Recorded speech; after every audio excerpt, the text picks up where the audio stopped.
Assalamu alaikum dear student, welcome to I am chemist and this is the third video of chemical bonding। इससे पहले की जो दो videos हैं वो मैं ऑलरेडी अपलोड कर चुका हुआ हूँ, ठीक है। और आप उसको मेरे चैनल के प्लेलिस्ट में देख सकते हैं। आपको मिलेगी स्टार प्रैक्टिस टेस्ट की प्लेलिस्ट, वहाँ पे आपको बाकी की जो इसके दो पार्ट्स हैं वो मिल जाएंगे। So let's start this video. MCQ number 15। In which of the following molecules would you expect the nitrogen bond to be the shortest? अब इसमें से हम लोगों ने बताना है कि जो नाइट्रोजन के बीच में बॉन्ड है वो शॉर्टेस्ट कौन सा होगा। पहले आपके पास है N2H4 डाइनाइट्रोजन टेट्रा हाइड्राइड, उसके बाद अमोनिया है, फिर नाइट्रोजन मॉलिक्यूल है, फिर डाइनाइट्रोजन ऑक्साइड है। तो इसमें राइट ऑप्शन मैंने ऑप्शन नंबर सी। उसकी वजह क्या है कि जो नाइट्रोजन मॉलिक्यूल होता है ना, उसमें देखिए नाइट्रोजन के पास होते हैं वैलेंस के अंदर 5 इलेक्ट्रॉन। नाइट्रोजन का एटॉमिक नंबर 7 है। सेकंड शेल जो है वैलेंस उसके अंदर 5 इलेक्ट्रॉन्स होते हैं। तो यहाँ पे होता है क्या है कि 3 इलेक्ट्रॉन्स आपस में शेयर हो जाते हैं और ये लॉन पे एज अ लॉन पेयर रहता है और ये दोनों एज अ लॉन पेयर रहते हैं। बाकी ये जो इलेक्ट्रॉन्स हैं, ये जो आपको 6 इलेक्ट्रॉन्स नज़र आ रहे हैं जिन्होंने मिल के 3 बॉन्ड्स बना लिए हैं और इसमें से 2 पाई बॉन्ड होते हैं और दरमियान वाला क्या होता है सिग्मा बॉन्ड होता है जो कि स्ट्रॉन्गर बॉन्ड होता है, जो कि लीनियर और लैप से बनता है। और बाकी पाई बॉन्ड्स हैं ये साइडवेज और लैप से बन जाते हैं। अब यहाँ पे ट्रिपल बॉन्ड है तो इस वजह से इसका जो बॉन्ड लेंथ होगा वो क्या हो जाएगा, शॉर्ट हो जाएगा। हेंस ऑप्शन नंबर सी हमारे पास क्या है, करेक्ट है। Number 16, which of the following best describe the shape and polarity of carbon disulphide. Carbon disulphide की जो स्ट्रक्चर है वो कुछ यूँ होता है, ठीक है। ये हमारे पास कार्बन डाइऑक्साइड का स्ट्रक्चर है। तो अगर आप इस स्ट्रक्चर को देखो so this is a linear geometry, linear structure. और दूसरी बात यह है कि अगर आप बात करते हैं पोलैरिटी की, यहाँ पे ऑक्सीजन ज़्यादा इलेक्ट्रोनेगेटिव है तो ये कार्बन के इलेक्ट्रॉन को अपनी तरफ ड्रैग कर लेता है। वहाँ पे दूसरी साइड पे ऑक्सीजन एटम है वो कार्बन के इलेक्ट्रॉन को दूसरी साइड पर ड्रैग कर लेता है। रिजल्टेंटली पोलैरिटी एक दूसरे की क्या हो जाती है, कैंसल आउट हो जाती है। अगर कैंसल आउट हो जाती है तो इसका मतलब है कि इसका जो डायपोल मूवमेंट है वो ज़ीरो है, ठीक है। डायपोल मूवमेंट इसका क्या है, ज़ीरो है। अगर डायपोल मूवमेंट ज़ीरो इसका मतलब है कि this is non polar in nature. Hence option number C आपके पास क्या होगा, linear geometry and non polar molecule. यही इसकी क्या बताता है, shape linear, polarity non polar. Question number 17, energy of an atom in a compound is. अब जब कंपाउंड की फॉर्मेशन होती है तो एटम क्या कर रहा होता है, स्टेबिलिटी की तरफ जा रहा होता है और स्टेबिलिटी में एनर्जी जो होती है वो लोअर होती है। हेंस ऑप्शन नंबर सी हमारे पास क्या है, करेक्ट है। एक आपके पास एटम है, ठीक है, लाइक ऑक्सीजन एटम है, इसको आपने कंबाइन कर लिया हाइड्रोजन के साथ तो इसे क्या बन गया, water. Now this is what, these are the atoms और ये आपके पास क्या है, दिस इज़ कंपाउंड। सो इसकी जो एनर्जी होगी that should be lower than the individual atom. Oxygen की एनर्जी ज़्यादा होगी, हाइड्रोजन की एनर्जी ज़्यादा होगी, लेकिन जब आपस में करीब आएंगे तो एनर्जी जो है इनकी कम हो जाएगी, कंपाउंड की फॉर्मेशन हो जाएगी। Question number 18, bond will be perfectly covalent when electronegativity difference of bonded atom is dash. देखिए आपके पास कोवेलेंट बॉन्ड्स होते हैं, ठीक है, आपके पास आयोनिक बॉन्ड होते हैं और कोवेलेंट में आपके पास दो टाइप के बॉन्ड होते हैं। एक होता है नॉन पोलर कोवेलेंट बॉन्ड, एक होता है पोलर कोवेलेंट बॉन्ड, ठीक है, मैंने शॉर्ट करके लिख दिया। अब इसकी जो रेंज है वो मैंने आपको किप्स वाले जो MCQs थे उसके अंदर तीनों रेंज लिखवाई थी। तो यहाँ पे जो राइट ऑप्शन बनेगा दैट इज़ बिटवीन 0.5 टू 1.7। अगर इलेक्ट्रोनेगेटिविटी डिफरेंस दो एटम के बीच में इतनी है 0.5 और 1.7 तो वो बॉन्ड क्या होगा, दैट वुड बी कोवेलेंट। और अगर ग्रेटर देन 1.7 है तो वो बॉन्ड क्या होगा, that should be ionic in nature.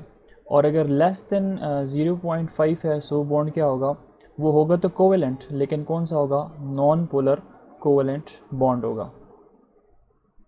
उसके बाद question number 19, mostly ionic compounds are produced between elements of group.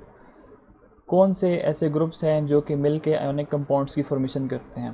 तो आपने देखा होगा NaCl, आपने देखा होगा मैग्नीशियम क्लोराइड। अब अगर आप इसमें से देखें तो Na बिलोंग करता है ग्रुप 1A से, अल्कली मेटल है, ग्रुप 7 से बिलोंग करता है क्लोरीन, मैग्नीशियम बिलोंग करता है ग्रुप 2A से और क्लोरीन बिलोंग करता है ग्रुप 7A से, ठीक है।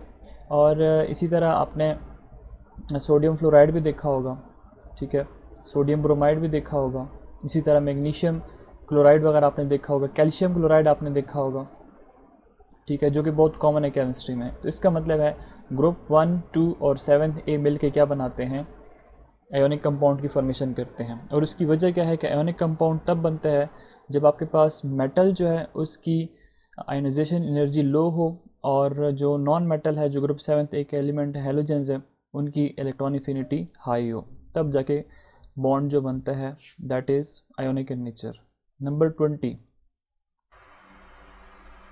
now we have question number 20, species in which central atom uses sp2 hybrid orbital in its bonding। so students देखें, इसके अगर हम केमिस्ट्री में जाते हैं तो ये जो वीडियो होगी बहुत ज़्यादा लेंथी हो जाएगी। अगर आपने इसको समझना भी है तो आपको मैं रिकमेंड करूँगा कि जो मैंने हाइब्रिडाइजेशन के टॉपिक्स कराए हैं आप वो देखें, या फिर अलग पांडे सर जो हैं उनके आप लेक्चर्स देख लें, लेकिन वो आपका वेस्टेज ऑफ टाइम ही हो जाना है, क्योंकि ये है कि आपके पास टाइम जो है वो बहुत ज़्यादा कम है। अब यहाँ पे मैं आपको जो ट्रिक है वो बता देता हूँ कि आपके पास अगर हाइब्रिडाइजेशन के क्वेश्चंस आते हैं तो आप उसको कैसे कर सकते हो। देखो यहाँ पे आपके पास है PH3 का स्ट्रक्चर कुछ यूँ बनता है। फॉस्फोरस का आपको पता होना चाहिए कि ग्रुप 5 से बिलोंग करते हैं, तो इसके बैलेंस में 5 इलेक्ट्रॉन होते हैं, 1 2 3, ये 4 5। इसके साथ 3 हाइड्रोजन एटम अटैच हो गए, तो इसका मतलब है कि यहाँ पे ये जो बॉन्ड पेयर है ना, इसको आपने ये एक बॉन्ड, ये दूसरा बॉन्ड, ये तीसरा बॉन्ड, 3 बॉन्ड लॉन पेयर को आपने कंसिडर करना है कि it is just like a bond. तो इसका मतलब है कि यहाँ पे टोटल बॉन्ड्स कितने हो गए, 4 बॉन्ड्स हो गए। 4 बॉन्ड्स है तो इसका मतलब ऑर्बिटल्स कितने होंगे, 2, तो ये हो जाएगा sp3। तो इसका मतलब है PH3 जो है इसमें हाइब्रिडाइजेशन जो है दैट इज़ sp3। इसी तरह नाइट्रोजन भी बिलोंग करता है ग्रुप 5 से, तो इसका मतलब इसमें क्या होते हैं, वैलेंस जो इलेक्ट्रॉन्स होते हैं 5 होते हैं। इसको आप 3 हाइड्रोजन के साथ जोड़ दें तो ये 3 बॉन्ड पेयर बन जाएंगे और एक लॉन पेयर। एग्जैक्टली यही चीज़ है जो PH3 की है, तो इसका मतलब है यहाँ पे भी क्या है, sp3 हाइब्रिडाइजेशन है। उसके बाद एंटीमनी हाइड्राइड जो है ये भी इसी के ग्रुप का है, ठीक है, फॉस्फोरस वालों के ग्रुप का है, नीचे आपको कहीं में नज़र आएगा। इसका मतलब है इसके अंदर भी क्या है, sp3 हाइब्रिडाइजेशन है। यहाँ पे आपके पास अगर ये होता CH4, ठीक है, जब मीथेन पढ़ते हो ना आप लोगों ने FSC में पढ़ा हुआ है सेकेंडरी की केमिस्ट्री में, मीथेन का स्ट्रक्चर कुछ यूँ होता है, ठीक है। इसमें क्या है 1 2 3 4 बॉन्ड है, तो इसका मतलब है इसकी हाइब्रिडाइजेशन भी क्या होगी, sp3 होगी। लेकिन यहाँ पे मीथेन नहीं है, यहाँ पे CH3 पॉजिटिव आयन है, मिथाइल आयन है, CH3 पॉजिटिव आयन, तो इसका मतलब है कार्बन यहाँ पे 3 बॉन्ड बनाए हुए हैं और ये पॉजिटिव चार्ज है। पॉजिटिव चार्ज को आपने काउंट नहीं करना, 1 2 और ये 3, तो इसका मतलब है इसके अंदर कितने ऑर्बिटल्स है, 3, तो 1 s और 2 p's अगर मिल जाते हैं तो 3 ऑर्बिटल्स बनेंगे। ये 3 बॉन्ड इसलिए इसने शो किए हैं, तो इसका मतलब है ये जो मिथाइल आयन है CH पॉजिटिव, इसके अंदर क्या है, sp2 हाइब्रिड ऑर्बिटल्स प्रेजेंट है। सो ऑप्शन नंबर सी हमारे पास क्या होगा, करेक्ट होगा। तो ये वाली ट्रिक यूज़ करके आप जो है तो हाइब्रिडाइजेशन फाइंड आउट कर सकते हो पेपर में बैठ के जल्दी से। Question number 21, on the basis of valence shell electron pair repulsion theory, a molecule with 3 bond pair and no lone pair electron will have a structure। देखो यहाँ पे कह रहा है कि 3 बॉन्ड पेयर है और लॉन पेयर उसके ऊपर कोई नहीं है, तो इसका स्ट्रक्चर कैसे होगा। सो अगर हमारे पास एक हम मॉलिक्यूल ड्रॉ कर लेते हैं BF3 का, तो BF3 में बोरॉन जो है उसके बैलेंस के अंदर होती ही 3 इलेक्ट्रॉन्स हैं, ठीक है। ये एक बॉन्ड पेयर, ये दूसरा बॉन्ड पेयर और ये तीसरा बॉन्ड पेयर। बॉन्ड पेयर उसको कहते हैं जिस पेयर की मदद से 2 एटम जो आपस में एक दूसरे के साथ बॉन्ड बना लेते हैं, ठीक है। एक बॉन्ड के अंदर 2 इलेक्ट्रॉन्स होते हैं। अब यहाँ पे क्या होता है, शेयरिंग ऑफ इलेक्ट्रॉन्स हो जाती है, कोवेलेंट बॉन्ड की फॉर्मेशन होती है। और अगर आप इसकी शेप देखो तो इसकी शेप क्या बनती है, that is trigonal planar. So option number B हमारे पास यहाँ पे करेक्ट है। 3 बॉन्ड पेयर हैं, नो लॉन पेयर है। अगर यहाँ पे होता कि 1 लॉन पेयर, अगर ये हमारे पास होता 1 लॉन पेयर, तो 1 लॉन पेयर के केस में क्या होता, नाइट्रोजन जैसे आपके पास है, एक लॉन पेयर ऑफ इलेक्ट्रॉन है, 3 इसके पास क्या है, बॉन्ड पेयर है, तो इसका स्ट्रक्चर क्या होता है, ट्राइगोनल पायरामिडल। और टेट्राहेड्रल में क्या होता है, टेट्राहेड्रल में जैसे आपके पास है मीथेन की एग्जांपल आप पढ़ते हो CH4, ठीक है। अब CH4 में क्या है, कोई भी इसके ऊपर बॉन्ड पेयर नहीं है, तो ये क्या करेगा, टेट्राहेड्रल ज्योमेट्री देगा। और उसके बाद वाटर मॉलिक्यूल है, उसमें भी इसी तरह ही होता है। और लीनियर में आप देखते हो कार्बन डाइऑक्साइड वगैरह, ठीक है, दिस इज़ कार्बन डाइऑक्साइड या कार्बन डाइसल्फाइड, जिससे पहले के एग्जांपल्स में हम लोगों ने पढ़ा। यहाँ पे जो राइट ऑप्शन बनेगा that is option number B, trigonal planar. Question number 22, pi bonds are produced by overlapping of orbitals. Pi bonds कब बनते हैं, जब आपके पास अनहाइब्रिड ऑर्बिटल्स प्रेजेंट है और वो साइडवेज ओवरलैप करके बॉन्ड बना लेते हैं, ठीक है। So this is option number A. बाकी की एक्सप्लेनेशन आप किप्स वाली जो लेक्चर है मेरे जो MCQs की वीडियो है, उसमें से आप देख सकते हो। Question number 23, which of the following shows zero dipole moment. अब इसमें से आपने बताना है कि डायपोल मोमेंट किसका ज़ीरो होगा। सो देखो, आपके पास नाइट्रोजन और हाइड्रोजन की अगर आप बात करते हो तो नाइट्रोजन की इलेक्ट्रोनेगेटिविटी क्या है, that is greater as compare to hydrogen. तो ये क्या करता है, नाइट्रोजन इलेक्ट्रॉन ड्रैग कर लेता है, अपनी तरफ अट्रैक्ट कर लेता है, ठीक है। यहाँ पे एक लोन पेयर भी है, तो इसका मतलब है ये पार्शियल पॉजिटिव हो जाएगा और ये पार्शियल नेगेटिव हो जाएगा, ये सारे पार्शियल पॉजिटिव। इसका मतलब है कि जो अमोनिया मॉलिक्यूल है this is polar in nature. उसके बाद अगर आप बात करते हो वाटर की, तो वाटर में क्या होता है कि वाटर में ऑक्सीजन एटम है जो कि नाइट्रोजन से भी ज़्यादा क्या है, इलेक्ट्रोनेगेटिव है। तो वो क्या करता है, हाइड्रोजन से उसका इलेक्ट्रॉन खींच लेता है और यहाँ पे पार्शियल पॉजिटिव चार्ज, यहाँ पे पार्शियल नेगेटिव चार्ज। अब ये जो खींचने की ताकत है, फोर्स जो है, इसको आप क्या कहते हो, इलेक्ट्रोनेगेटिविटी। तो आप देख सकते हो कि वाटर भी क्या है, water is also polar molecule. Hydrogen fluoride तो उससे भी ज़्यादा पोलर होगा क्योंकि फ्लोरीन की इलेक्ट्रोनेगेटिविटी नाइट्रोजन से भी ज़्यादा है और ऑक्सीजन से भी ज़्यादा, बल्कि सबसे ज़्यादा जो इलेक्ट्रोनेगेटिव एलिमेंट है पीरियोडिक टेबल का, दैट इज़ फ्लोरीन। तो यहाँ पे पार्शियल नेगेटिव चार्ज, यहाँ पे पार्शियल पॉजिटिव चार्ज, क्योंकि इलेक्ट्रॉन ड्रैग कर लेता है हाइड्रोजन का अपनी तरफ, फ्लोरीन एटम। अब ये भी आपके पास क्या है, दिस इज पोलर। पीछे कौन सा रह गया, CH4 मॉलिक्यूल। अब CH4 मॉलिक्यूल का जो स्ट्रक्चर है वो कुछ यूँ होता है, इसमें हम कहते हैं कि जो कार्बन और हाइड्रोजन की इलेक्ट्रोनेगेटिविटी है ना, ये ऑलमोस्ट क्या होती है, इक्वल होती है। कार्बन की इलेक्ट्रोनेगेटिविटी राउंड अबाउट 2.5 है और हाइड्रोजन की 2.34 या 4 समथिंग है ना। तो इसका मतलब है कि यहाँ पे इलेक्ट्रोनेगेटिविटी का डिफरेंस नहीं है इतना एट दो एटम्स के बीच में, कार्बन और हाइड्रोजन के बीच में। सो ये क्या होगा, इसका डायपोल मोमेंट क्या होगा, ज़ीरो। क्वेश्चन नंबर 24, अच्छा डायपोल मोमेंट क्या है, ये आप किप्स वाली लेक्चर लाजमी देखें। डायपोल मोमेंट होता है Q multiply by R। Separation, ये आपके पास चार्जेस हैं और ये उनके दरमियान डिस्टेंस है, और इसको आप यूनिट कौन सी मेजर करते हो, that is Debye. Question number 24, molecule in which overlap of p orbitals only. अब ऐसा मॉलिक्यूल बताएं जिसमें सिर्फ p ओवरलैप्स होते हैं। देखें, अगर आप हाइड्रोजन की बात करते हो, हाइड्रोजन के अंदर सिर्फ और सिर्फ s और s ऑर्बिटल्स होते हैं और ये आपस में ओवरलैप कर देते हैं। इसका मतलब इसके अंदर ss ओवरलैप है। हाइड्रोजन फ्लोराइड में क्या होता है कि हाइड्रोजन में होता है s ऑर्बिटल, फ्लोरीन का जो वैलेंस का p ऑर्बिटल है empty, वो ओवरलैप कर जाता है। तो इसका मतलब यहाँ पे sp ओवरलैप है। उसके बाद अगर आप नाइट्रोजन की बात करते हो तो नाइट्रोजन में क्या होता है कि जो वैलेंस के इलेक्ट्रॉन्स होते हैं वो बॉन्ड बना देते हैं, एक SS ओवरलैप कर जाता है, उससे आपके पास क्या बनेगा, सिग्मा बॉन्ड। देखिए नाइट्रोजन सबसे पहला मॉलिक्यूल, सबसे जो पहला MCQ था उसके अंदर नाइट्रोजन मॉलिक्यूल बनाया, इसमें से दरमियान वाला जो बॉन्ड है वो SS ओवरलैप से बन जाता है। बाकी के जो दो इलेक्ट्रॉन्स हैं, मतलब जो बॉन्ड्स हैं सॉरी, वो क्या बनेगा, पाई बॉन्ड से साइड ओवरलैप कर लेते हैं। तो इसका मतलब इसके अंदर SS भी है और इसके अंदर PP भी मौजूद है।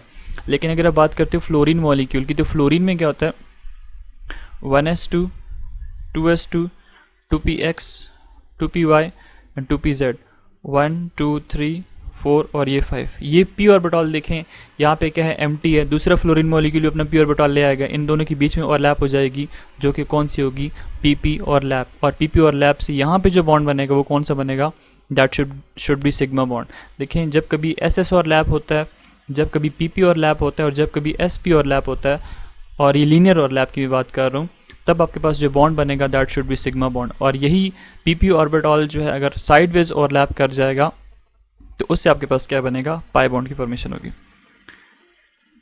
उसके बाद carbon carbon double bond length and C3H6। अब आपके पास C3H6 पहले तो बनाना पड़ेगा कि ये C3H6 क्या बला है, ठीक है। तो अगर आप इसका स्ट्रक्चर ड्रॉ करते हो तो वो कुछ ही हो जाएगा, 1 2 और ये 3। अगर हम इसके अंदर एक डबल बॉन्ड बना लेते हैं और बाकी इसके साथ 3 हाइड्रोजन यहाँ पे अटैच कर देते हैं, एक हाइड्रोजन यहाँ पे अटैच कर दें और 2 हाइड्रोजन यहाँ पे अटैच कर दें, तो देखिए 1 2 3 4 5 6 हाइड्रोजन और 3 इसके अंदर कार्बन है। तो ये क्या बन जाएगा, this would be 1 propene. 3 carbon को आप प्रोप बोलते हो और डबल बॉन्ड है तो E लग जाएगा ना, तो 1 प्रोपीन बन जाएगा, जो कि आपको मैंने नोमेनक्लेचर के अंदर बताया था कि आप ऐसे नोमेनक्लेचर कर सकते हो। अब यहाँ पे जो कार्बन कार्बन बॉन्ड लेंथ है that is 133 picometre, hence option number C हमारे पास क्या होगा, करेक्ट है, 133.9 पिकोमीटर होता है। अच्छा, अब इसके साथ आप कुछ थोड़ा सा नोट कर लें। वैसे SMCQs आते नहीं हैं, ठीक है, SMCQs के चांसेस बहुत ज़्यादा कम होते हैं। अब अपने साथ नोट ये करने हैं कि अगर आपके पास लेट से ये मॉलिक्यूल आ जाता है, ethane molecule, this is ethane, carbon carbon single bond. उसके बाद अगर आपके पास ये आ जाता है ईथीन मॉलिक्यूल जहाँ पे कार्बन कार्बन डबल बॉन्ड है, ये अगर आपके पास ये आ जाता है जहाँ पे कार्बन कार्बन ट्रिपल बॉन्ड है। अब इन केसेस में आपने करना क्या होगा कि वैल्यूज़ जो हैं वो अपने पास नोट कर लें या याद कर लें। जो ट्रिपल बॉन्ड है ना, इस ये होगा 120.3 पिकोमीटर। जो डबल बॉन्ड होता है वो होता है 133.9 पिकोमीटर। और अगर हम सिंगल बॉन्ड की बात करते हैं तो वो और भी ज़्यादा बढ़ जाता है 153.01 या 51 पिकोमीटर। तो आप 153 राउंड ऑफ करके इसको पढ़ सकते हो 153 पिकोमीटर।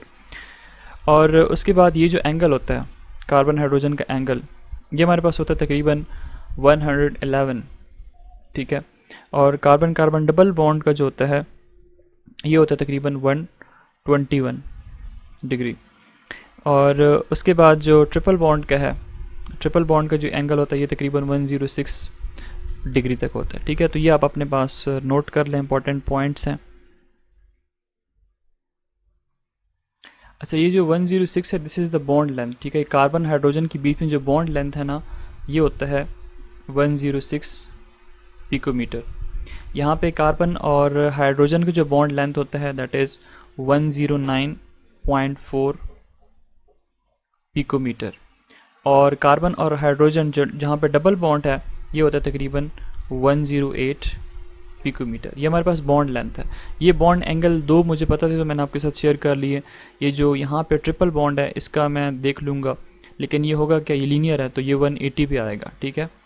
ये हमारे पास लीनियर है तो ये 180 पे आएगा। एनीवेज मैं इसको कंफर्म करके पिन कमेंट के अंदर अपडेट कर दूंगा। Now we have question number 26. Polarity of a molecule is expressed in term of dash. अब पोलैरिटी जो है, अभी इससे पहले आपको मैंने 3 मॉलिक्यूल्स कराए, एमोनिया, वाटर, उसके बाद हाइड्रोजन फ्लोराइड। तो उसका आपको मैंने जिक्र किया डायपोल मूवमेंट का। और डायपोल मूवमेंट जो है इसी में हम पोलैरिटी को जो है ना एक्सप्रेस करते हैं, और इसका जो यूनिट होता है दैट इज़ डिवाई। उसके बाद number 27, a covalent bond may be. अब कोवेलेंट बॉन्ड में भी क्या 100% कोवेलेंट भी हो सकता है या पार्शियली आयोनिक भी हो सकता है। सो ऑप्शन नंबर डी हमारे पास क्या है, करेक्ट है।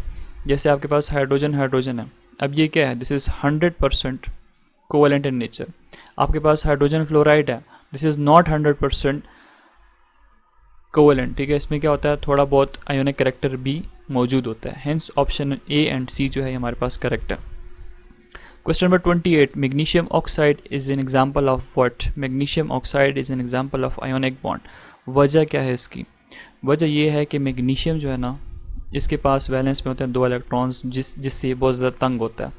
1s2, 2s2, 2p6, 3s2। ये जो 2 इलेक्ट्रॉन है ना, इसकी वजह से बहुत ज़्यादा तंग है। अगर ये दोनों लॉस कर देता है तो अंदर के इलेक्ट्रॉन्स 8 रह जाएंगे, ऑक्टेट कंप्लीट, तो ये खुश। और अगर आप ऑक्सीजन की बात करते हो तो ऑक्सीजन की इलेक्ट्रॉनिक कन्फिग्रेशन होगी 1s2, 2s2, 2p4, 4 + 2 6। अब ये बहुत बुक है, इसको 2 इलेक्ट्रॉन्स चाहिए। अगर हम इसको 2 इलेक्ट्रॉन्स दे देंगे तो तब क्या होगा, इसके 8 इलेक्ट्रॉन्स पूरे हो जाएंगे, तब इसका ऑक्टेट कंप्लीट हो जाएगा, ये खुश हो जाएगा। तो मैग्नीशियम उसको कहता है कि यार मेरे पास 2 इलेक्ट्रॉन एक्स्ट्रा हैं, इस तरह करो कि मैं यहाँ से फेंक देता हूँ, आप ले लो। तो यहाँ पर फेंकना और लेना कि एक एटम क्या कर रहा है, इलेक्ट्रॉन दे रहा है, ठीक है, लॉस कर रहा है। मैग्नीशियम जो इलेक्ट्रॉन लॉस कर रहा है, ऑक्सीजन क्या कर रहा है, वो इलेक्ट्रॉन गेन कर रहा है। और जहाँ पे लॉस एंड गेन होता है that bond is known as ionic in nature. तो इसका मतलब है कि मैग्नीशियम ऑक्साइड के बीच में जो बॉन्ड बनेगा that would be ionic in nature. Number 29, covalent bonds क्या होते हैं? कोवेलेंट बॉन्ड डायरेक्शनल होते हैं। कैसे? आपको क्यों पढ़ाया जाता है कि भाई मीथेन मॉलिक्यूल है, इसका स्ट्रक्चर है, हाइड्रोजन को आपने इधर अटैच कर दिया और इसका टेट्राहेड्रल ज्योमेट्री बन गई, ठीक है। तो इसका मतलब है कि जब हम कोवेलेंट बॉन्ड्स की बात करते हैं तो यहाँ पे ये डायरेक्शनल्स होते हैं। उसके बाद अगर आयोनिक की बात करते हैं तो वहाँ पे क्या होते हैं, ऑपोजिटली चार्ज आयन होते हैं, वो किसी भी डायरेक्शन से एक दूसरे के साथ जुड़ सकते हैं, ठीक है। Attraction, electrostatic forces of attraction उनके बीच में हो सकती हैं। तो जब आप बात करते हो आयोनिक की, आयोनिक क्या होते हैं, ionic are non directional bonds. Hence यहाँ पे कोवेलेंट बॉन्ड्स की बारे में पूछ रहा है तो कोवेलेंट बॉन्ड्स जो होते हैं they are directional in nature. So student, बाकी के जो क्वेश्चंस होंगे वो हम नेक्स्ट पार्ट के अंदर करेंगे। अगर आपको वीडियो अच्छी लगती है तो चैनल के साथ कनेक्टेड रहे। Thanks for watching.